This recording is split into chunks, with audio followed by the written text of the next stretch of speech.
संविधान हमने देख लिया एकात्मकता की ओर से संघीय व्यवस्था। ठीक है, भारत एक संघीय सरकार की स्थापना करता है। इसमें संघ की ओर से किया सभी आम लक्षण विद्यमान है जैसे जो संघ में होने चाहिए, जैसे दो सरकार, शक्तियों का विभाजन, लिखित संविधान, संविधान की सर्वोच्चता, संविधान की कठोरता, स्वतंत्र न्यायपालिका, द्विसदनीयता, ये पहले डिस्कस कर लिए हैं। ठीक है, लेकिन संविधान, हमारा जो संविधान है वो बड़ी संख्या में एकात्मक और गैर संघीय लक्षण भी विद्यमान है इसमें जैसे कि जैसे हमने डिस्कस किया, सशक्त केंद्र, संविधान, एकल नागरिकता, संविधान में लचीलापन। अगर संविधान लचीला होगा तो केंद्र बड़े आराम से कुछ चीजें बदल सकता है, संशोधन कर सकता है। संविधान में कुछ ऐसे संशोधन है जो केंद्र बड़े आराम से कर सकता है, तो इसलिए यहाँ पे केंद्र थोड़ा शक्तिशाली हो जाता है, तो एकात्मक हो जाती है प्रणाली।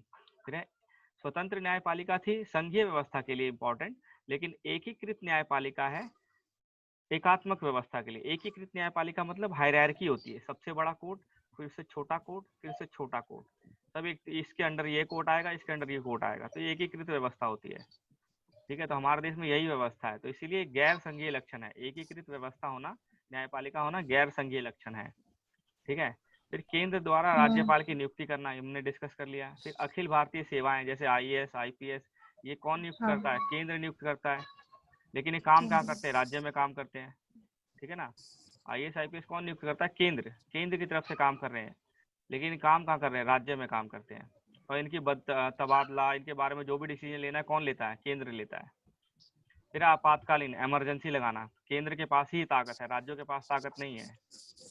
तो इससे पता लगता है हमारे जो जो संविधान है वो संघीय तो है, लेकिन एकात्मकता की ओर झुकाव है उसका थोड़ा सा, उसके रीजन अलग अलग हैं। ठीक है, उसके क्यों कारण दिया, क्यों झुकाया गया उसको, मतलब क्यों थोड़ा सा एकात्मक बनाया गया। पूरा संघीय बना दे तो क्या दिक्कत होती, मतलब केंद्र के शक्तियां अलग कर देते, राज्य की शक्तियां बिल्कुल अलग कर देते, दोनों एक दूसरे में बिल्कुल हस्तक्षेप नहीं कर सकते थे। ठीक है, तो क्या प्रॉब्लम होता उसमें? कोई प्रॉब्लम नहीं होता, लेकिन होता कुछ दिक्कत हो जाती। ठीक है ना, हम पढ़ेंगे। फिर भी संविधान में कहीं भी संघीय शब्द का इस्तेमाल नहीं किया गया, ये इंपॉर्टेंट है, नोट कर लो कि संविधान में कहीं भी संघीय शब्द का इस्तेमाल नहीं किया गया। हाँ, अनुच्छेद 1 में भारत का उल्लेख क्या किया गया है? राज्यों के संघ के रूप में किया गया है। भारत जो है वो राज्यों का संघ है। ठीक है, इसके दो मतलब हैं। पहला, भारतीय संघ जो है राज्यों के बीच हुए किसी समझौते का निष्कर्ष नहीं है, मतलब राज्यों के साथ कोई समझौता नहीं हुआ है। दूसरा, किसी राज्य को संघ से अलग होने का अधिकार नहीं है। हमारे यहाँ राज्यों के संघ होने से मतलब यह है कि जो जैसे यूनाइटेड स्टेट्स ऑफ अमेरिका, एक तो अमेरिका का पूरा नाम क्या है? यूनाइटेड स्टेट्स ऑफ अमेरिका, मतलब संघ आपस में आए, यूनाइट हुए, फिर एक देश बना। ठीक है, उन्होंने समझौता किया आपस में, तो वहां पे एक देश को, एक राज्य को हक है कि वो अपना अलग हो सकता है संघ से। मान लीजिए कि न्यूयॉर्क है या कोई और जैसे वॉशिंगटन डीसी है, या कोई स्टेट है वहाँ का, मिसिसिपी है, या कोई भी स्टेट है अमेरिका का, वो अलग हो सकता है संघ से। लेकिन भारत में ये नहीं है, भारत में एक राज्य संघ से अलग नहीं हो सकता, क्योंकि समझौते से नहीं हुआ है। जो एक बार आ गया वो आ गया। ठीक है ना, किसी समझौते से नहीं हुआ है, समझौते के निष्कर्ष से नहीं हुआ भारत राज्य संघ जो निर्माण हुआ है। ठीक है, अमेरिका में समझौते से हुआ है कि सभी संघ, यूनाइटेड स्टेट्स ऑफ अमेरिका मतलब संघों का यूनाइट होना एक जगह, राज्यों का यूनाइट होना, राज्य आपस में आए, यूनाइट हुए, एक एग्रीमेंट किया आपस में, और फिर एक देश बना। लेकिन ऐसा इंडिया में नहीं हुआ, इंडिया पहले बन गया। देखो इसमें डिफरेंस क्या है दोनों में, भारत और अमेरिका में।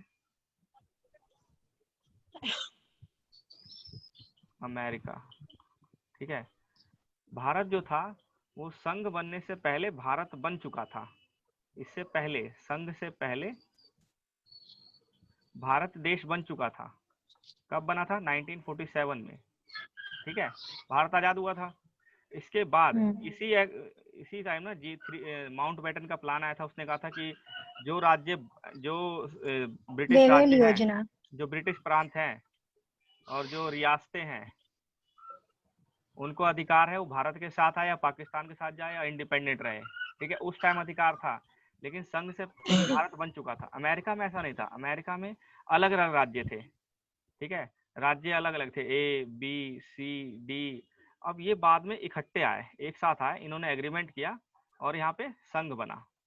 ठीक है, संघ बनने के बाद अमेरिका बना। यूएसए कब बना? संघ बनने के बाद, उससे पहले कोई अमेरिका नहीं था। संघ बनने के बाद ही ये यूनाइटेड स्टेट्स ऑफ, इसीलिए उसका नाम यूनाइटेड स्टेट्स ऑफ अमेरिका है। हमारे देश का नाम यूनाइटेड स्टेट्स ऑफ इंडिया नहीं है।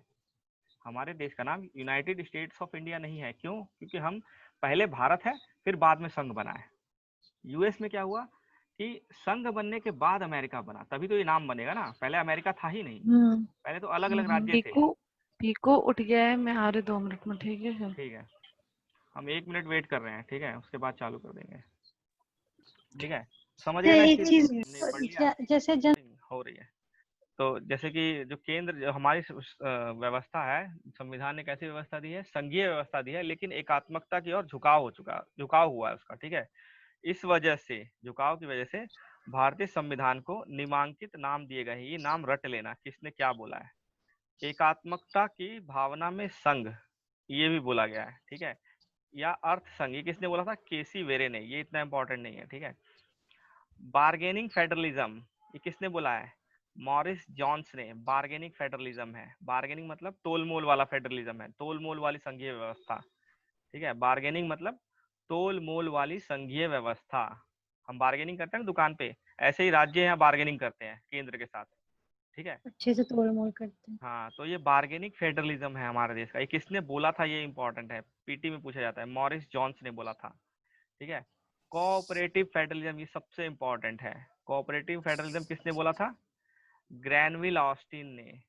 ठीक है, अभी पिछले कल हमने परसों एक चैप्टर पढ़ा था, इसी चैप्टर में, पिछले चैप्टर में ग्रैनविल ऑस्टिन ने एक बुक लिखी थी। ठीक है, पिछले चैप्टर में पढ़ना कौन सी बुक थी।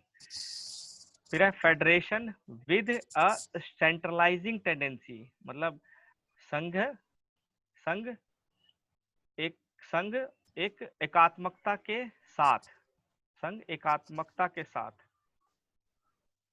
ठीक है, संघ जो है एकात्मकता के को साथ लिए हुए है। ये किसने लिखा था, आइवर जेनिंग्स ने बोला था, आइवर जेनिंग्स। ठीक है ना, तो 3-4 नाम इंपॉर्टेंट, जैसे केसी वेरे ने बोला एकात्मकता की भावना में संघ, संघ तो है लेकिन भावना जो है एकात्मक है। ठीक है, संघ है लेकिन ये भावना जो है एकात्मक है इसकी, केसी वेरे ने बोला था। मॉरिस जॉन्स ने क्या बोला था, बार्गेनिंग फेडरलिज्म है। लेकिन कोऑपरेटिव फेडरलिज्म जो आजकल चल रहा है, कोऑपरेटिव फेडरलिज्म किसने कहा था, ग्रैनविल ऑस्टिन ने कहा था, जो आजकल बहुत न्यूज़पेपर में आता रहता है, कोऑपरेटिव फेडरलिज्म करके वर्ड्स आते रहता है। ये क्या है, सहकारी संघ है, सहकारी, कोऑपरेटिव मतलब सहकारी, सहकारी संघ। ठीक है, जिसमें दोनों का बराबर रोल है। तो ये किसने कहा था, ग्रैनविल ऑस्टिन ने कहा था। फिर आइवर जेनिंग ने कहा, क्या कहा था, संघ तो है लेकिन एकात्मकता की ओर झुकाव लिए हुए है। ठीक है, एकात्मकता की टेंडेंसी में है। तो ये आइवर जेनिंग ने कहा था। ये इंपॉर्टेंट चीज है, पीटी में पूछा जाता है किसने क्या कहा था। ठीक है, उसके बाद पांचवा जो विशेषता हम पढ़ रहे हैं, संसद, सरकार का संसदीय रूप। हमारे यहाँ जो एक सरकार मिनट। चल रहा है, फिफ्थ विशेषता, पांचवी विशेषता क्या है हमारे उसकी, संविधान की। संविधान ने भारत को संसदीय रूप दे दिया है, भारतीय सरकार को संसदीय रूप दिया है। अब कौन से दो रूप होते हैं, भारतीय संविधान ने अमेरिका की अध्यक्षीय प्रणाली की बजाय ब्रिटेन के संसदीय तंत्र को अपनाया है। अध्यक्षीय प्रणाली मतलब प्रेसिडेंशियल सिस्टम। ठीक है, हमारे यहाँ प्रेसिडेंशियल सिस्टम, अध्यक्षीय प्रणाली नहीं है, किसी अध्यक्ष को नहीं चुना जाता।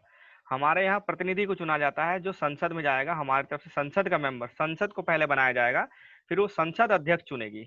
ठीक है ना, हमारे यहाँ क्या होता है, इंडिया में क्या है कि हम संसद बनाते हैं, संसद, फिर संसद के जो मेंबर हैं, सदस्य हैं, वो अध्यक्ष चुनते हैं। लेकिन अमेरिका में क्या है कि लोग सीधा अध्यक्ष को चुन लेते हैं। ठीक है, तो भारत अब संविधान ने दोनों को सामने रखा, अमेरिका को भी सामने रखा और ब्रिटेन को भी सामने रखा। दो, एक जगह था अध्यक्षीय प्रणाली, एक जगह संसदीय तंत्र था, लेकिन इसको नहीं अपनाया और इसको अपना लिया। ठीक है, संसदीय तंत्र को अपना लिया। ये भी बाद में पढ़ेंगे क्यों अपनाया, क्या रीजन थे। संसदीय व्यवस्था विधायिका और कार्यपालिका के मध्य समन्वय व सहयोग के सिद्धांत पे है। संसदीय व्यवस्था में क्या होती है, विधायिका और कार्यपालिका के बीच में समन्वय सहयोग रहता है। ये देखो, विधायिका, कार्यपालिका, न्यायपालिका, विधायिका, कार्यपालिका, न्यायपालिका, ये तो बिल्कुल अलग है न्यायपालिका तो, लेकिन ये दोनों के बीच में ना सहयोग रहता है। मतलब विधायिका से ही मेंबर जाते हैं कार्यपालिका में, और कार्यपालिका के मेंबर ही विधायिका में बैठ के बहस करते हैं। ठीक है, जवाबदेही देते हैं। तो ये समन्वय और सहयोग पे। लेकिन अगर बाहर की बात करें तो विधायिका और कार्यपालिका एकदम अलग अलग रहेंगे।